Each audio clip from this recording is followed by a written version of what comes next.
Hello everybody, Tai Chi Twins here. I'm Jeremy Rorty. And I'm Joshua Rorty. Welcome to another episode about joint locking. This time we're going to move beyond what most joint locking martial arts deal with. Most joint locking martial arts deal with the arms, the elbows, the wrists, that thing. They don't really deal with the legs. Today we're going to start talking about the legs using the hip.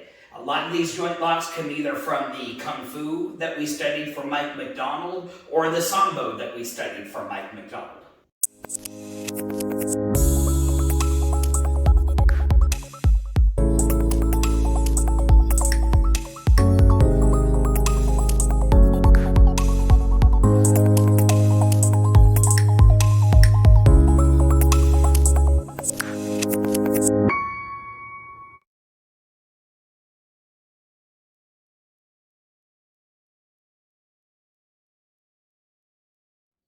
I'm going to start by talking about the mobility of the hips. It's actually the second most mobile joint in the body beyond the shoulders. I can swing it up in front of me relatively easy. My side, I have a little bit of movement sideways, but mostly it's this circular range of motion that I have with my hip. Where I have a hard time with hip mobility is pulling that foot to the inside, pushing it to the back.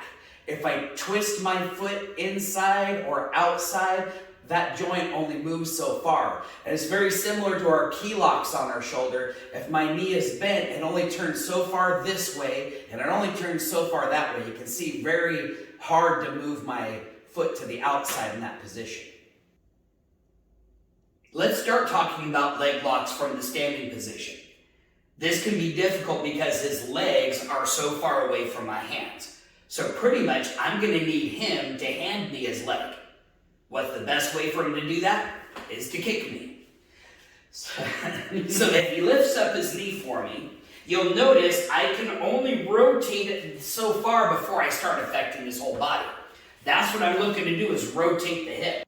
This first lock can be set up from a couple of different positions.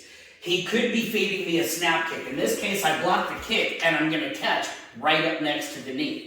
It could also be that he's feeding me a roundhouse kick. I'm moving forward and I'm catching it with a double side block. Notice how easy that was to take him down because he was only on one foot.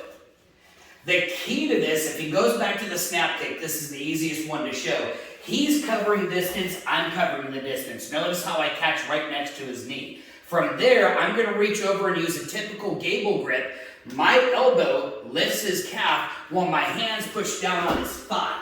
From here, I've got a hold of his leg. I could step over to a Boston Crab, which is a different lock, or I could just take his knee and slam it down into the ground, which is going to make him have a bad day. This next one is a similar lock, but I end up on the outside of the leg instead of the inside of the leg. Again, let's go for the snap kick for this because it's the easiest one to see from. If he feeds me a snap kick, I'm moving off to the side. I block at the shin, catch at the knee. Now, at this point with his knee in this position, I'm only going to be able to rotate his knee this far until I start feeling things get tight. That's very painful for his hip. I use the same leverage. My elbow is going to push his shin up while I do my gable grip and I pull down on his thigh to be able to create the lock for him to go down to the ground. Ay-ya! Another way to get to a hip lock is if you're doing a single leg takedown or what's also called a leg pick. From this position, especially if I've got his leg in a bear hug tucked in tight, I'm going to take my inside hand, the one that will be able to hit him in the tummy. I'm going to weave through the outside of his ankle and then reach up and grab hold of my own hand. Here's that hip lock right there. Notice how he just goes right down. Once you've got him down, you keep putting the pressure with your shoulder. Then you're going to pick your other knee up and set next to him. And I'm just going to push his ankle towards his face. Make sure these hip locks go very slow because it's very easy to rotate that hip out of position. So our next position is going to be our opponent's laying on the floor, I'm standing up. It could very well be that I did some kind of takedown and I might still have a hold of the leg for this, which makes it a lot easier. But a common jiu-jitsu tactic is if I'm standing up and he's on his back, he's going to get this position where he's getting his feet in front of me. That way, if I try to get on top of him, he can kick me, or he can even wrap me up in his guard, and now I don't have any control of myself anymore. That's if I'm going to try to get on top of him. But you'll notice with his feet out here, he's given me a little bit of a present. Same two locks we did earlier. This first one, I'm going to push down on his foot just to get his foot out of the way, and then I'm going to weave around his knee. I grab with my own hand, I'm going to rotate it down to the ground. He's got a lock going on his hip right here. Same thing, if I go to the outside, I'll use this foot just so you can see. Maybe he's kicking at me, I come around this way, I'm going to collapse at his knee. There's a tendon back there I can use to help him bend his knee if he wanted to, right behind it. And then I'm going to take his knee, pull his knee down, I'm going to push his calf up to his face, and that's twisting the hip the opposite way in his hip joint. So this next one, I've already got a hold of his leg. Maybe I've got it up into my armpit. This would be a typical position if I caught a kick and got him down on the ground. It could even be where I'm in this position where he's got me in the guard, and I'm able to get away from one leg, and I'm starting to stand, but I still have a hold of this ankle. So from here, I've actually got an ankle lock and a calf crutch. I'm digging my forearm right into the back of his calf. I'm going to start with that just to get his hips up off the ground. Then I pull his knee, and I step over his body.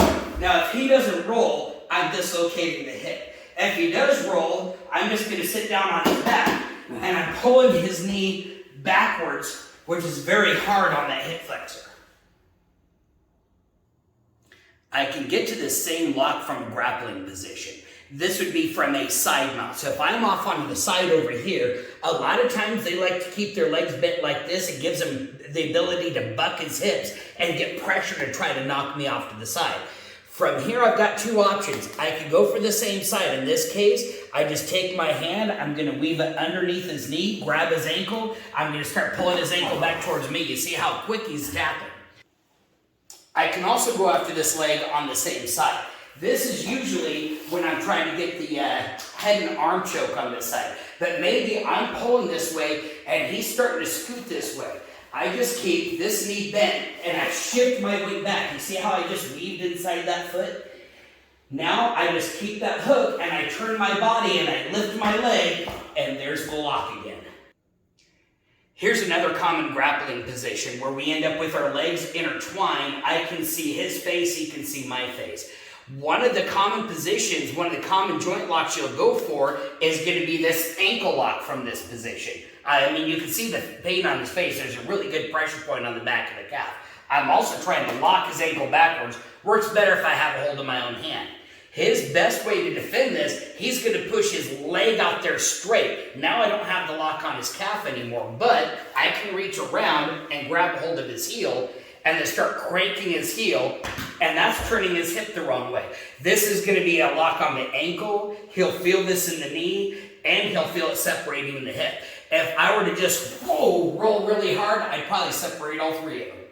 Thanks for watching our video. If you enjoyed it, like it, and make sure to share that with a friend. Click the subscribe button and then hit that notification bell so you can catch our next exciting video.